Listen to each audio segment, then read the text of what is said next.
Bismillahirrahmanirrahim. Assalamualaikum warahmatullahi wabarakatuh. Alhamdulillah summa alhamdulillah, wassalatu wassalamu ala rasulillah wa ala alihi wa sahbihi wa mawalah, wala hawla wala quwata illa billah.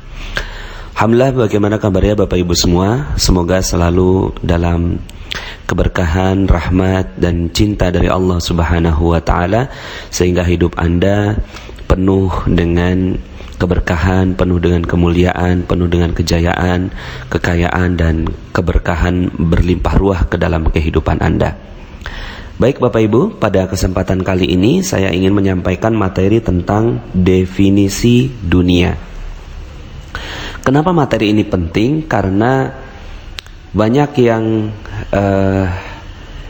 mengejar dunia, ya, tapi kemudian akhirnya dia takut kalau seandainya akhiratnya tidak didapatkan.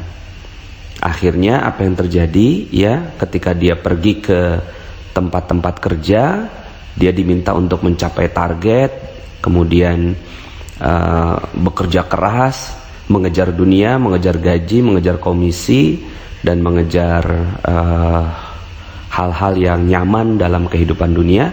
Tapi kemudian ketika dia datang ke masjid, ya, di masjid diminta untuk meninggalkan dunia, fokus pada akhirat dan seterusnya. Sehingga akhirnya terjadi yang namanya kalau bahasa saya koslet, ya Bapak Ibu, ya, kebingungan pada diri umat Islam. Sebenarnya apa yang boleh dan apa yang tidak boleh dikejar dalam kehidupan dunia ini, ya. Seperti misalnya saya mengkhususkan diri membahas tentang materi magnet rezeki, dan magnet rezeki ini memang saya memotivasi para pembaca saya, ya, atau pendengar saya untuk juga mengejar kehidupan dunia.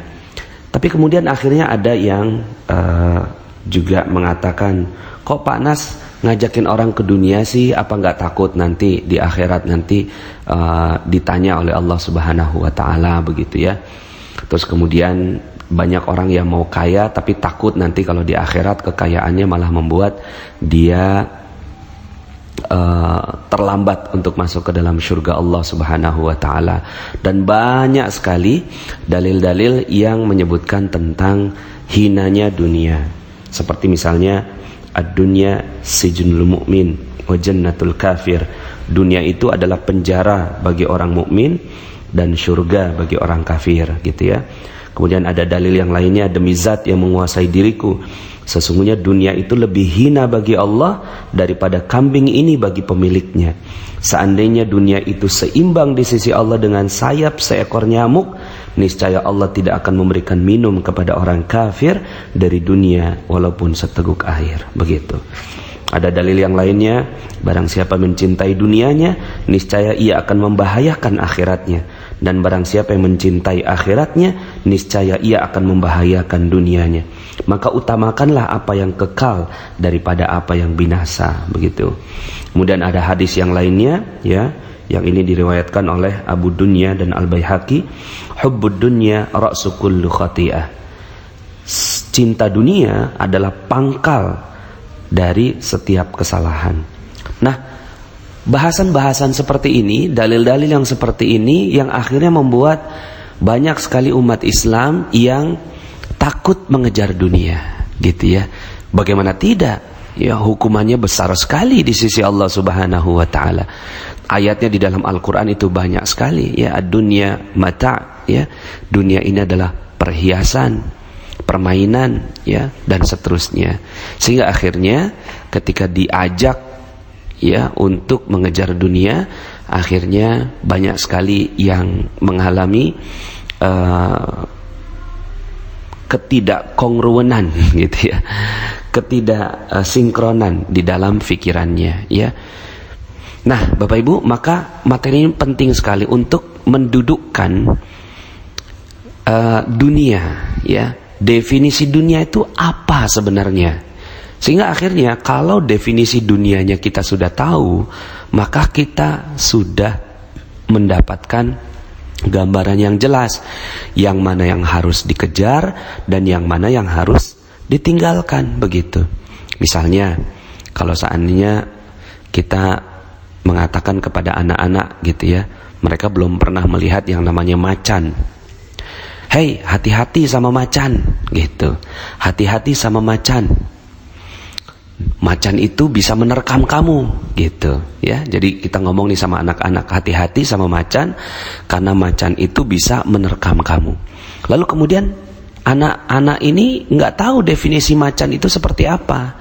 Lalu dalam bayangannya, imajinasinya, dia katakan bahwa macan itu adalah seekor yang punya telinga panjang, kemudian dia jalannya lompat-lompat, warnanya putih gitu ya. Lah, kita menganggapnya itu kelinci, tapi bagi si anak ini, itulah macan yang diperingatkan jangan sampai kita mendekatinya. Akhirnya apa yang terjadi? Yang terjadi adalah ketika melihat kelinci, gitu ya, dia pikir itu macan, sehingga akhirnya dia tinggalkan. Tapi ketika melihat ada binatang yang besar, loreng gitu ya, kuning dengan hitam begitu atau coklat hitam, dia pikir bahwa itu sesuatu yang aman, itu kelinci yang bisa dipermainkan atau dibuat sebagai mainan. Apa yang terjadi ya? Yang terjadi adalah dia malah dimangsa, nih anak dimangsa oleh si macan tersebut. Nah, begitu juga dengan dunia. Karena definisi yang tidak tepat, ya, definisi yang tidak tepat, maka akhirnya sesuatu yang harusnya dikejar malah dijauhi. Sesuatu yang harusnya dijauhi malah dikejar karena definisi dunianya ini tidak tepat, ya. Maka apa itu dunia? Saya sering bertanya kepada banyak sekali teman diskusi saya, ya, atau misalnya di dalam masjid, di dalam majelis taklim, saya sering bertanya, ayo siapa yang tahu definisi dunia itu seperti apa? Ternyata banyak yang nggak tahu loh, Bapak Ibu. Ketika saya tanyakan apa itu dunia, ada yang bilang dunia itu sementara. Loh, berarti kalau yang sementara itu apa? Mobil sementara, rumah sementara, istri sementara, suami sementara, anak sementara. Berarti itu harus kita jauhi. Ya, kalau itu dunia, maka itu harus kita jauhi. Nah, pertanyaannya, apa benar itu yang harus kita jauhi? Gitu. Masjid sementara, suatu saat nanti akan terjadi kiamat, gitu ya. Ternyata definisi bahwa dunia adalah sementara tidak tepat. Apa itu dunia? Dunia adalah apa yang kita lihat sekarang, yang kita lihat di mata kita, yang terdengar di telinga kita, gitu ya. Terus kemudian, ya inilah sekarang dunia. Akhirat itu apa? Akhirat adalah sesuatu yang belum terlihat, belum ada. Nanti suatu saat kita akan ke sana. Nah, sementara dalil-dalilnya banyak yang mengatakan bahwa dunia itu harus ditinggalkan. Pertanyaannya, apa benar apa-apa yang sekarang ini kita lihat dan kehidupan kita sekarang ini adalah harus kita tinggalkan seluruhnya? Ternyata tidak. Maka definisi kita tentang dunia ini ya ternyata tidak tepat. Ada juga yang mengatakan dunia itu ya uang, dunia itu kerjaan, dunia itu bisnis, dunia itu pasar gitu. Akhirat itu apa? Akhirat itu masjid, sholat, ibadah, ngaji gitu. Terus kemudian akhirnya dengan definisi seperti ini, akhirnya betapa banyaknya umat Islam yang meninggalkan pasar, meninggalkan uang, meninggalkan kerjaan, dan akhirnya fokus ke masjid gitu kan, fokus ke majelis taklim, fokus ke ilmu-ilmu dan seterusnya. Tapi apa yang terjadi? Yang terjadi akhirnya Jakarta gitu kan dikuasai oleh orang-orang yang nggak kenal agama. Ya, kota-kota besar dikuasai oleh orang mereka yang tidak paham agama. Kenapa? Karena definisi dunia kita adalah seperti itu.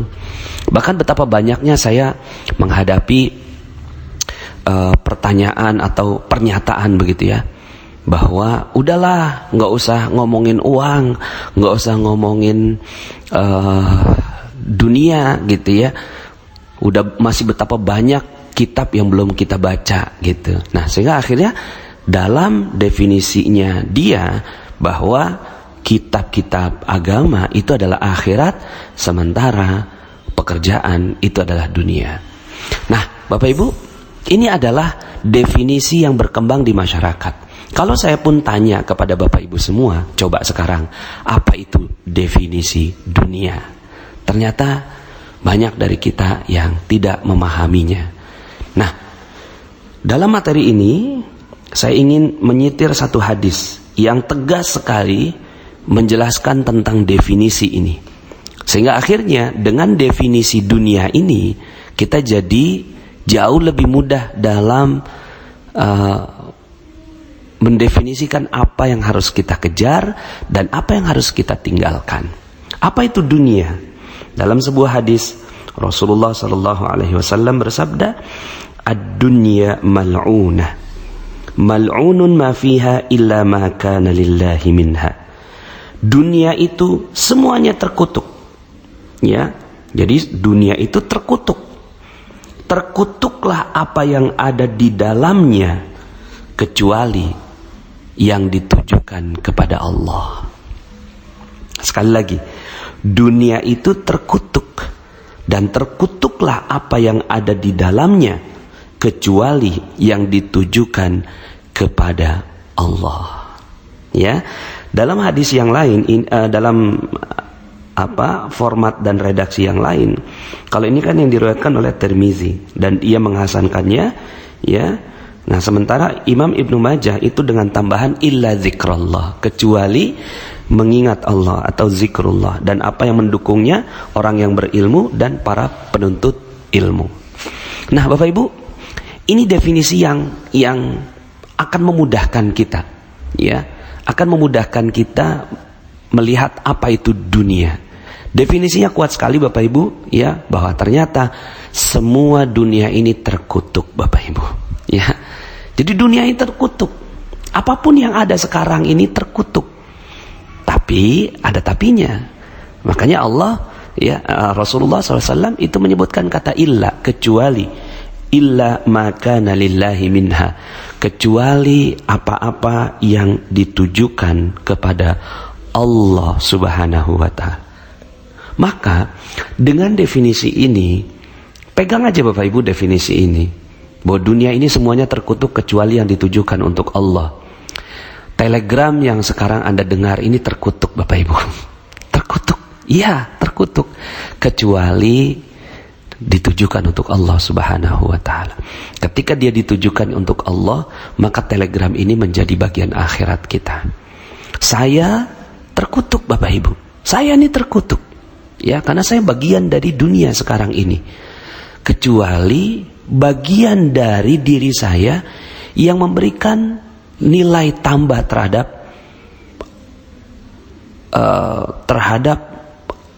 sesuatu yang mengajak kepada Allah Subhanahu wa ta'ala. Maka lisan saya terkutuk Bapak Ibu, lisan saya terkutuk, kecuali lisan yang mengajak kepada Allah Subhanahu wa ta'ala. Mata saya Bapak Ibu terkutuk, kecuali mata yang ditujukan untuk Allah Subhanahu wa ta'ala. Waktu saya semuanya terkutuk Bapak Ibu, kecuali waktu yang saya tujukan untuk Allah Subhanahu wa ta'ala. Ya. Kemudian akhirnya dengan definisi ini Bapak Ibu, uang itu terkutuk.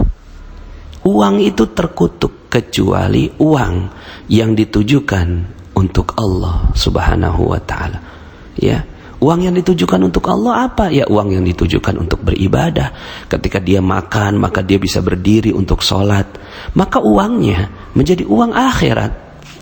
Ketika dia makan, lalu kemudian dia bersyukur kepada Allah, rezekinya rezeki yang halal, maka uang ini menjadi uang akhirat, bukan uang dunia. Karena uang itu ditujukan untuk Allah Subhanahu wa ta'ala. Jadi Bapak Ibu, mobil itu terkutuk, kecuali mobil, ya, bagian dari mobil itu yang ditujukan untuk Allah Subhanahu wa ta'ala. Kalau seandainya kita naik mobil supaya dipuji orang, lihat dong, saya ini hebat bisa beli mobil, maka mobilnya jadi mobil terkutuk Bapak Ibu. Tapi ketika Alhamdulillah ya Allah, terima kasih Engkau telah memberikan kepadaku sebuah kendaraan, maka jadikan kendaraan ini memudahkan aku untuk beribadah kepada Engkau, memberikan kebahagiaan untuk istri, memberikan kebahagiaan untuk anak, dan kemudian bisa beramal soleh, bisa menuntut ilmu, ya, bisa pergi ke tempat-tempat ibadah dan seterusnya. Maka mobilnya bisa menjadi mobil akhirat, sebagaimana sendalnya Bilal bin Rabah. Seluruh sendal itu terkutuk, tapi kenapa kok sendal Bilal itu masuk ke dalam surga? Ya, suatu ketika Rasulullah SAW itu mengatakan bahwa sendalnya Bilal sudah di surga, terompahnya Bilal di surga. Ya, kenapa demikian? Karena terompahnya Bilal ditujukan untuk beribadah kepada Allah Subhanahu Wa Taala. Nah, maka Bapak Ibu, kelihatannya amalnya amal dunia, kerja itu dunia kelihatannya Bapak Ibu, ya.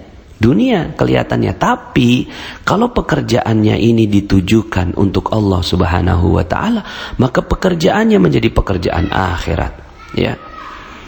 Kemudian uang kita terima, kelihatannya dunia, tapi dia kalau ditujukan untuk Allah Subhanahu Wa Taala menjadi uang akhirat.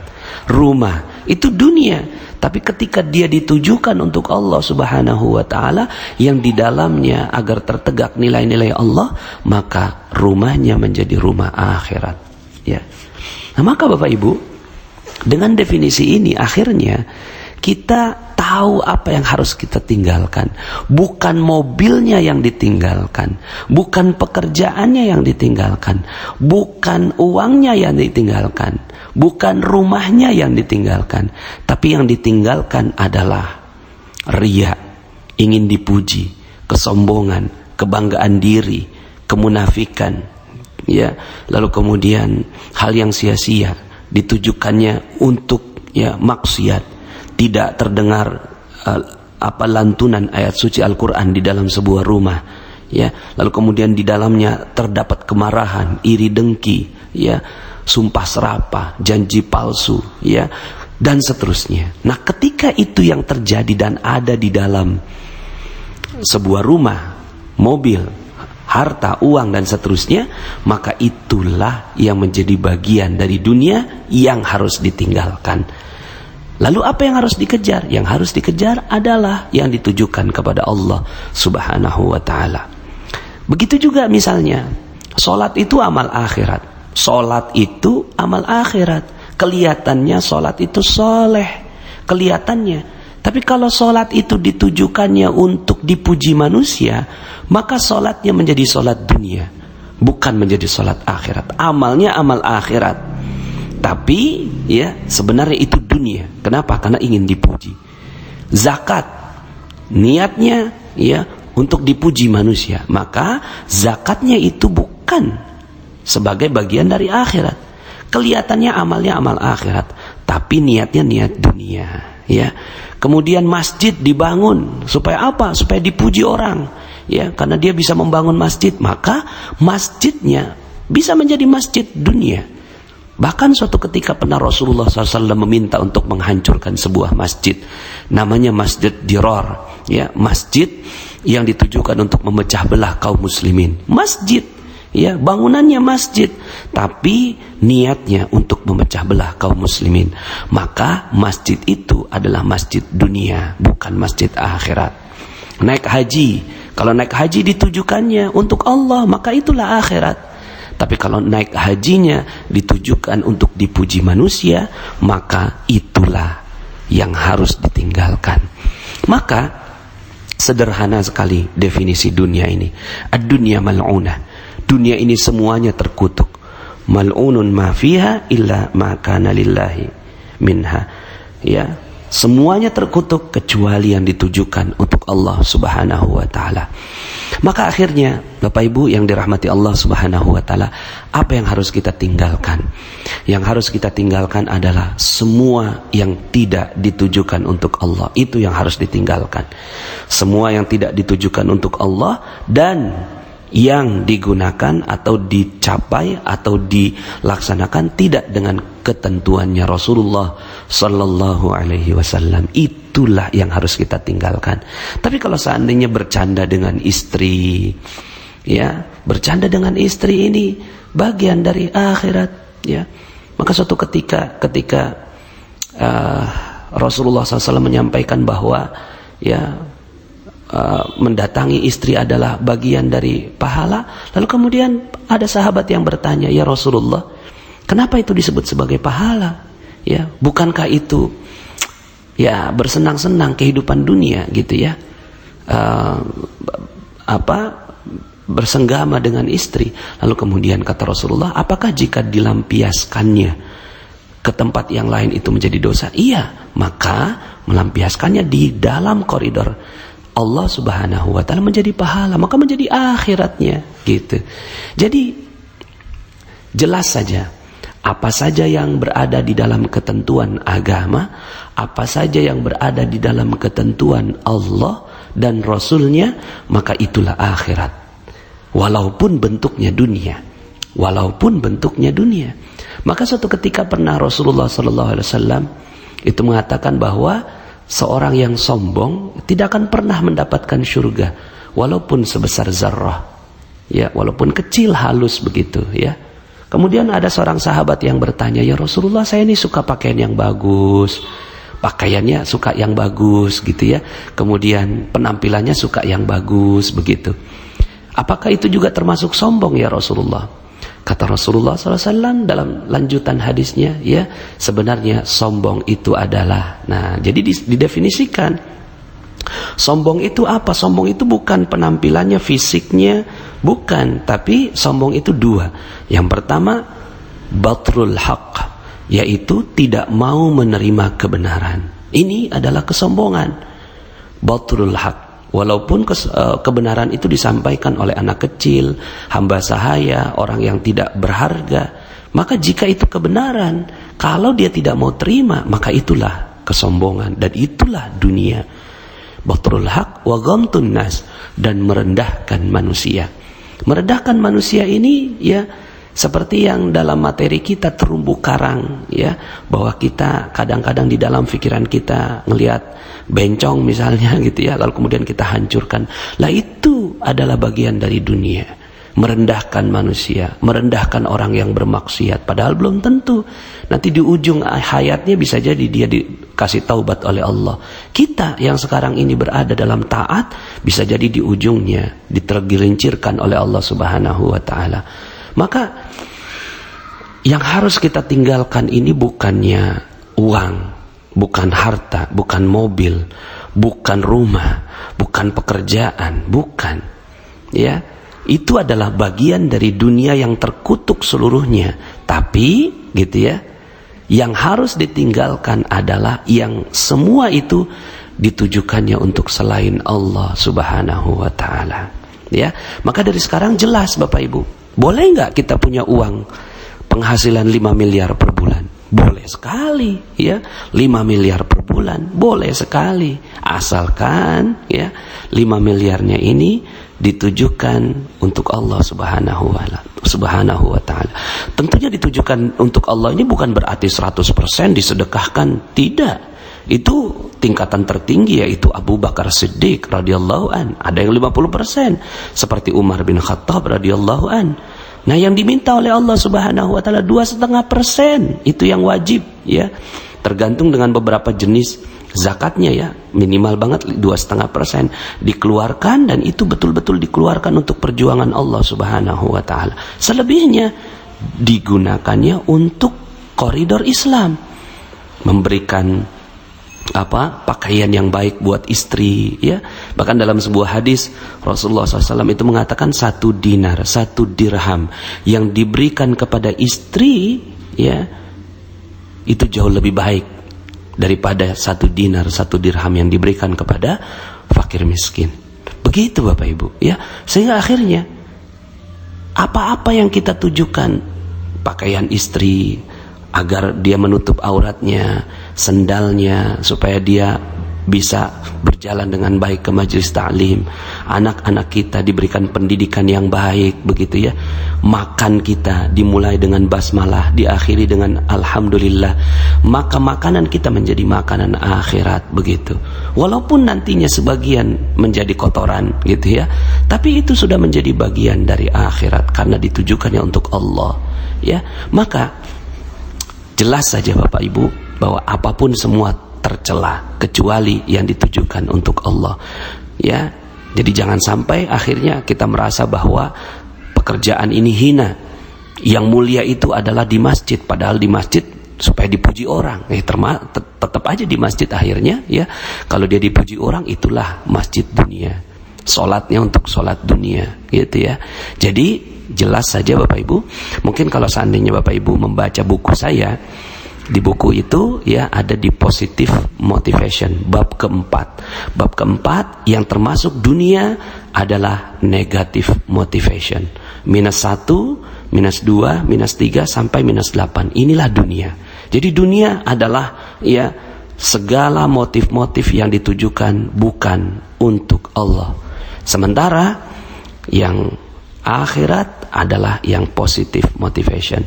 +1, +2, +3 sampai +8. Ini adalah motif-motif akhirat. Maka Bapak Ibu, yuk sama-sama kita berfastabiqul khairat. Kita berlomba-lomba dalam kehidupan dunia, ya. Berlomba-lomba dalam kehidupan dunia. Berlomba-lomba apa?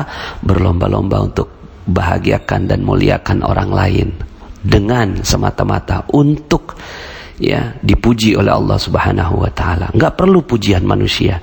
Kita perlunya pujian Allah, ya. Kemudian kita berfastabiqul khairat untuk apa? Kita berlomba-lomba untuk mengisi kehidupan dunia ini. Yuk sama-sama kita berbisnis gitu ya.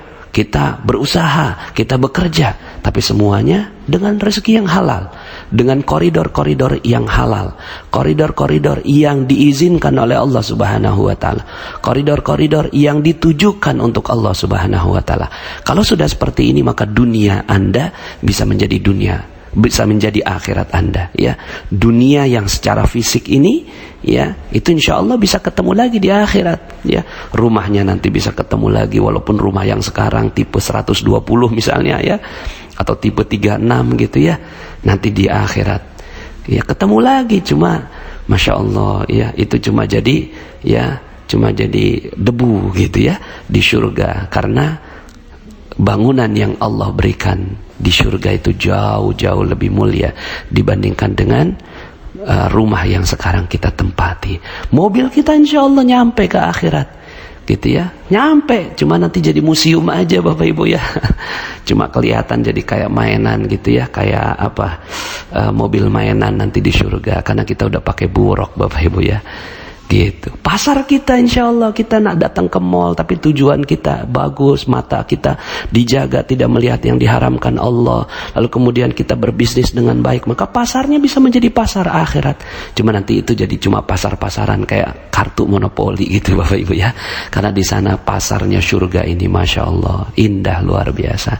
Jadi Bapak Ibu, yuk sama-sama kita berlomba. Saya berlomba dengan Bapak Ibu semua. Berlomba untuk apa? Berlomba untuk memurnikan segala yang kita lakukan di dunia ini hanya untuk Allah. Karena kalau tidak seperti itu, maka itulah dunia. Itulah dunia yang dikutuk oleh Allah Subhanahu wa taala. Jadi jelas Bapak Ibu, apa itu definisi dunia?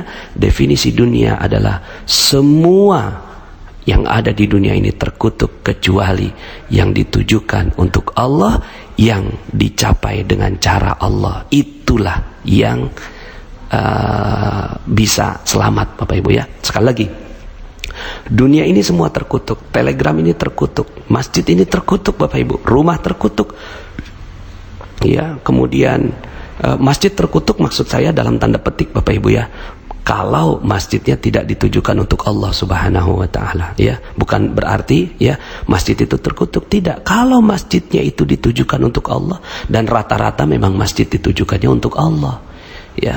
Cuma ada sedikit saja, ya, seperti Masjid Dirar yang dihancurkan oleh Rasulullah sallallahu alaihi wasallam. Nah, ini yang menjadi masjid yang dikutuk oleh Allah Subhanahu wa taala. Nah, kebanyakannya pasar lebih banyak terkutuknya begitu, karena lebih banyak iblisnya, lebih banyak syaitannya, lebih banyak godaannya. Disitulah ujian kita. Tapi kalau di masjid cenderungnya gitu ya, cenderungnya ini jauh lebih banyak malaikatnya dibandingkan dengan di pasar. Tapi yuk sama-sama ya, yang harus kita tinggalkan apa?